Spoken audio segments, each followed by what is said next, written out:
বলে বাগদাদে একবার বৃষ্টি হইতেছিল না, বৃষ্টি নাই নাই নাই নাই।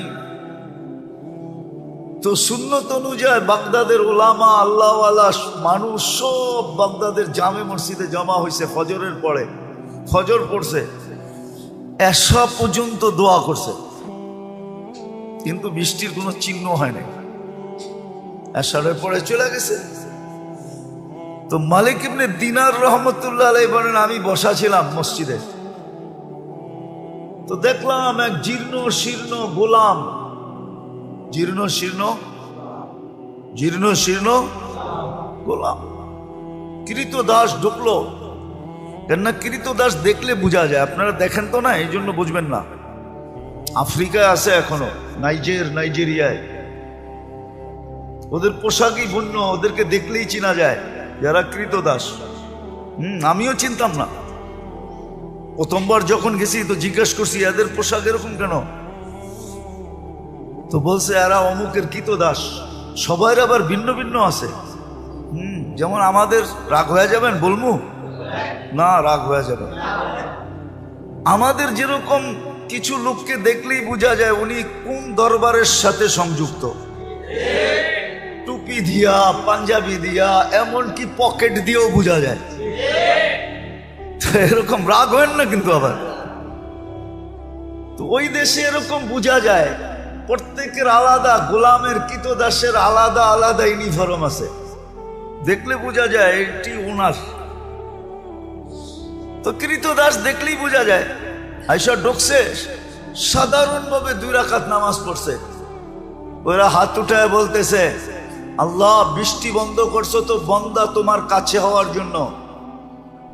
বৃষ্টি বন্ধ করছো কেন? আরে ভালো মতে বোঝেন, বন্দা তোমার।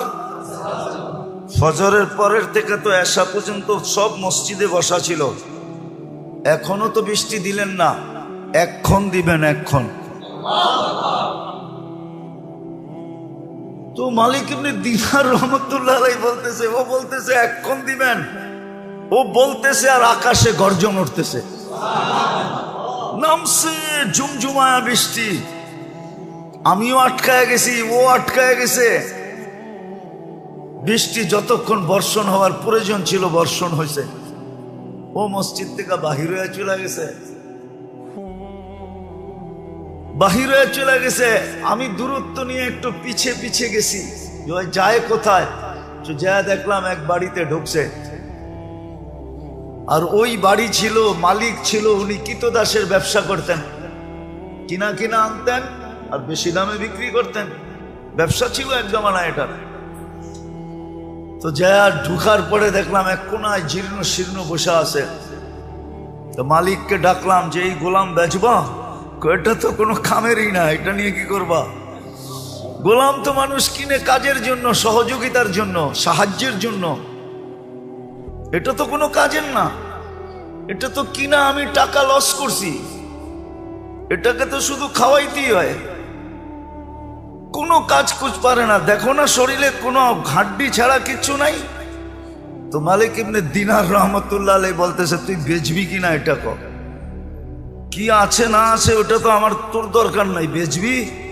তো মনে মনে ভাবতেছে, মনে হয় আল্লাহই পাঠায় দিছে আমার উপরে সুযোগ, সুবর্ণ সুযোগ মেরে একটা লমসম দাম চাইছে, যা চাইছে মালিক ইবনে দিনার রহমতুল্লাহ আলাইহি বলে ডান, কিনা ফেললাম। টাকা গয়না দিয়ে নিয়ে আসছে।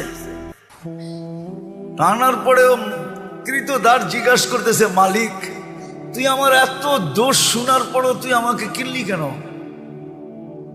তোর কি টাকায় কামড়ায় যে তুই আমারে কিনলি টাকা দিয়া? তো মালিক ইবনে দিনার রহমতুল্লাহ আলাইহি বলে, আমি তোকে দেখা কিনি নাই, আমি তো কিনছি তোর তাআল্লুক দেখা। সারা বাগদাদ বসা ছিল ফজরের পরের থেকে আল্লাহওয়ালা আলেম। ওই সময় বাগদাদ বাগদাদেই ছিল। ওই চিত্র তোলার সময় আমার কাছে নাই যে ওই সময় বাগদাদের চিত্রটা কিরকম ছিল। সব তো ফজরের পরের থেকে আসা পর্যন্ত বসা ছিল, বৃষ্টি তো হইল না। তুই এরকম কি বললি আল্লাহকে 2 রাকাত পড়া? ঝুমঝুমায় বৃষ্টি আসলো আর তুই বললি এক্ষণ দেন। আল্লাহ কাছে পাওয়ার একটা মজা আছে, আজকে আমরা পাই নাই, এই জন্য মজা নাই, মজা পাই নাই। সত্য কাহিনী, কি তো দাসী কিনা নিয়ে আসছেন, দুর্বল সুরবল কিনা নিয়ে আসছেন।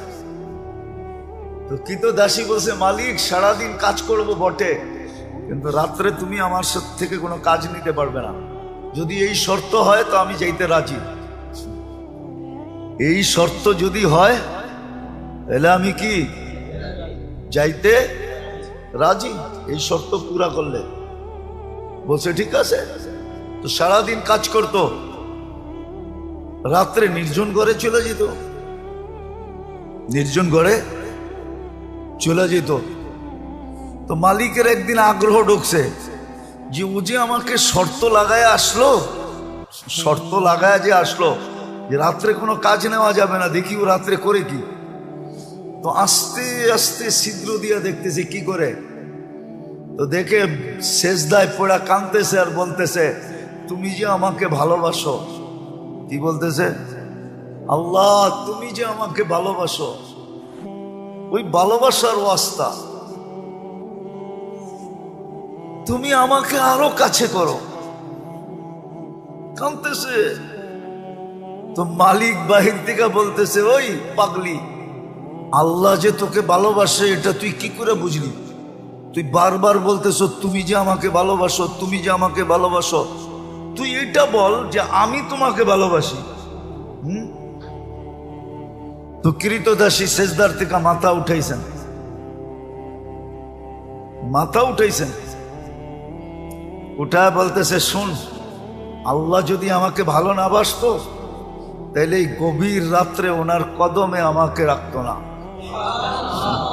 আর তোরে ল্যাপের ভিতরে ঘুম পড়তে দিত না।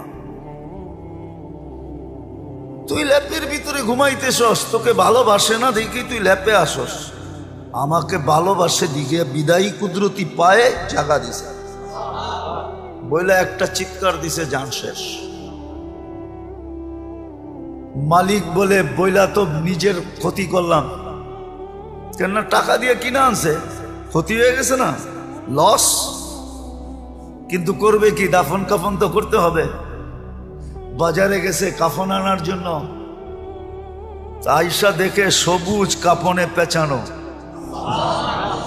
উপরে লেখা আছে ইন্না আউলিয়া আল্লাহি লা খাউফুন আলাইহিম ওয়ালা হুম ইয়াহজানুন। এই কোরআনের আয়াত উপরে লেখা ইন্না আউলিয়া আল্লাহি লা খাউফুন আলাইহিম ওয়ালা হুম ইয়াহজানুন। সত্য এটাই, সত্য এটাই। আমরা মনে প্রাণে চাই না যে আল্লাহর কাছে হই বা আল্লাহ আমাদের কাছে হোক। আরেকটা মনে উঠলো, এই জন্য বলতেছি, রব আল্লাহ। এই জন্যই তো আল্লাহ বলছিলেন যে আমি এমন রব, কাসসামার রিজক ফালা ইয়ানসা মিন খালকিহি আহাদ, সবারটা সময় মতো পৌঁছাই, কাউকে পৌঁছাইতে ভুলি না। হ্যাঁ হ্যাঁ, আমাদেরটা আগে পিছে হইতে পারে আমাদের কর্মের কারণে, কিন্তু মানুষ আর জিন ছাড়া কোনো প্রাণীর প্রয়োজন সময়ের 1 সেকেন্ড দেরি হয় না।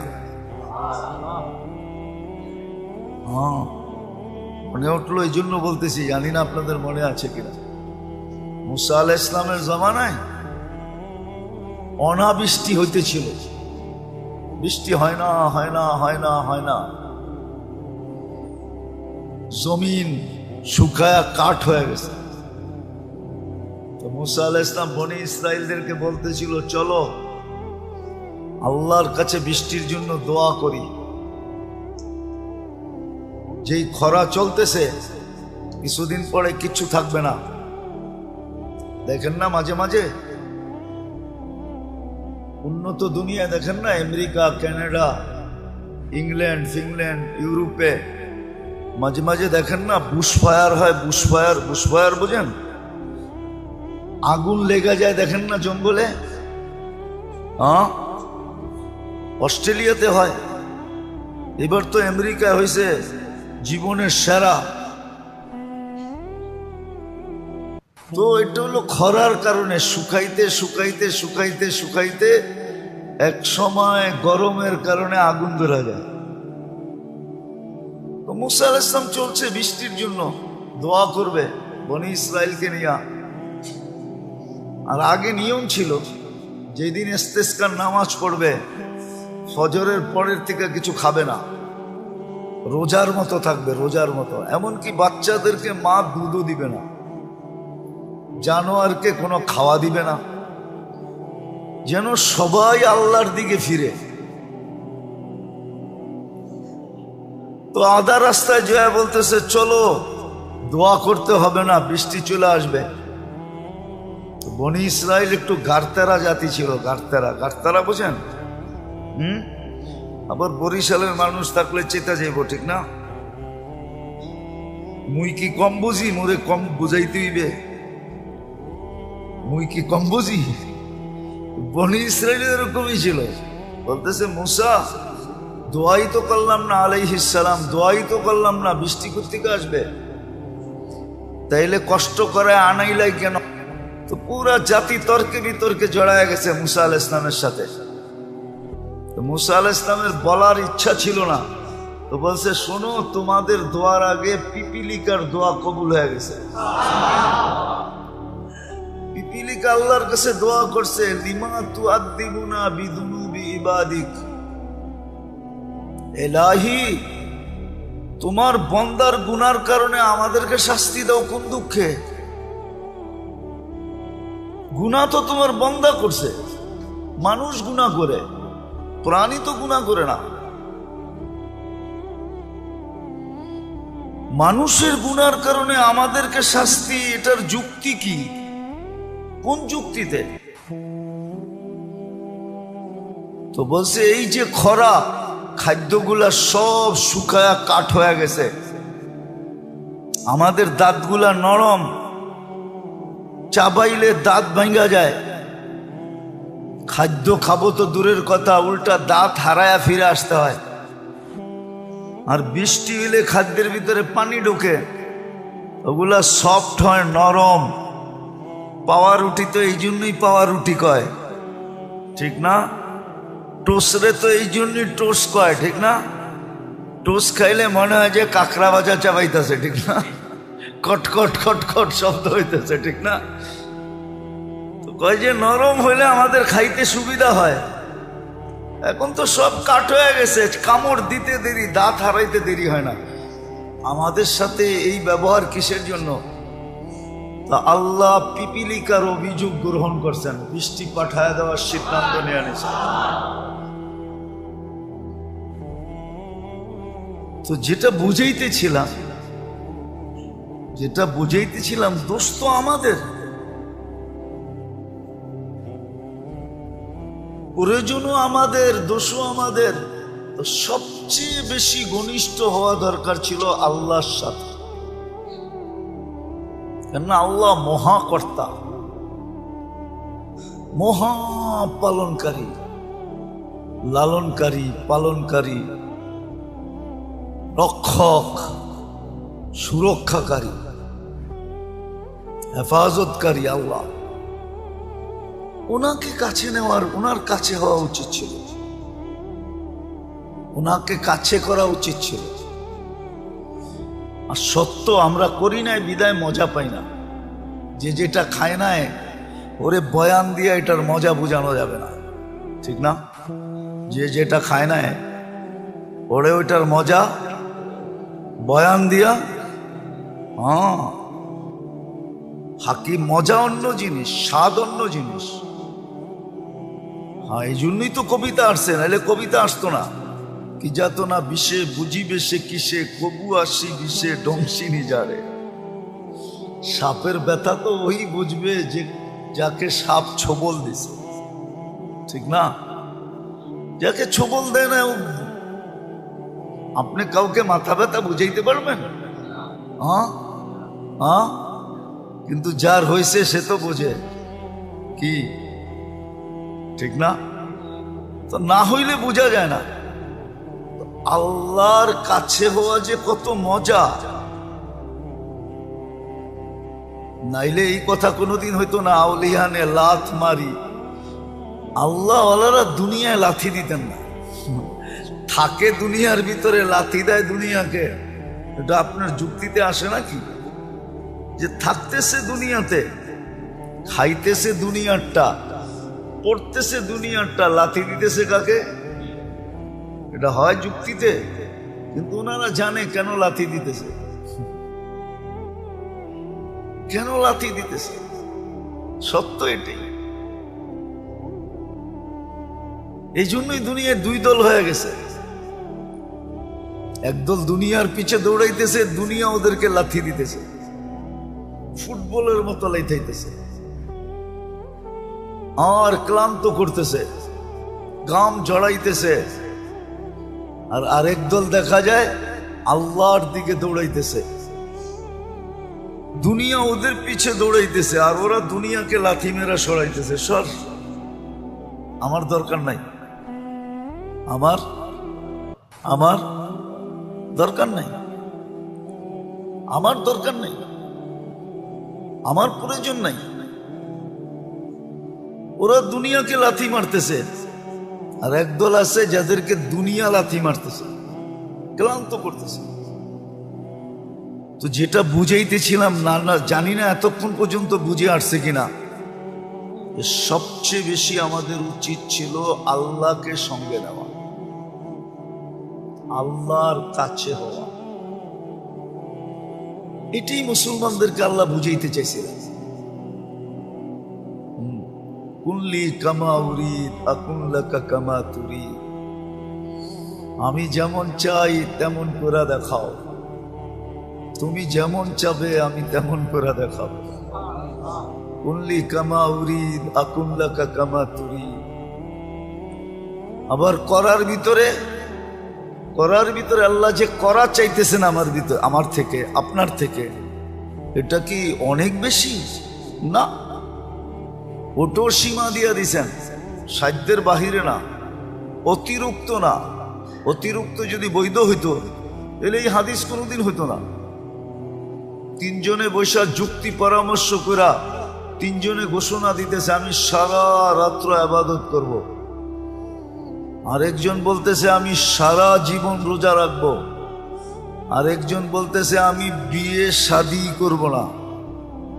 আল্লাহর রসুল শুনতেছে চুপচাপ। তিনজনের ঘোষণার পরে বলতেছে একটাও ঠিক না। আমি রাত্রে ঘুমাইও আবার সজাগ থাকি, ইবাদতও করি, আমি বিয়েও করছি একাধিক, আমি রোজাও রাখি আবার রোজাও ছাড়ি। বিদায় আমি যেটা করতেছি এটাই সঠিক। তোমাদেরটা যদিও আমার তুলনায় অনেক বেশি দেখা যাইতেছে, সারা রাত্র ইবাদত, কিন্তু এটা সঠিক না। ওয়ালি জাসাদিকা আলাইকা হাক্ক, তোমার শরীরেরও হক আছে। আরামের জন্য ঘুমও দরকার, ক্লান্তি দূরের জন্য ঘুমও দরকার,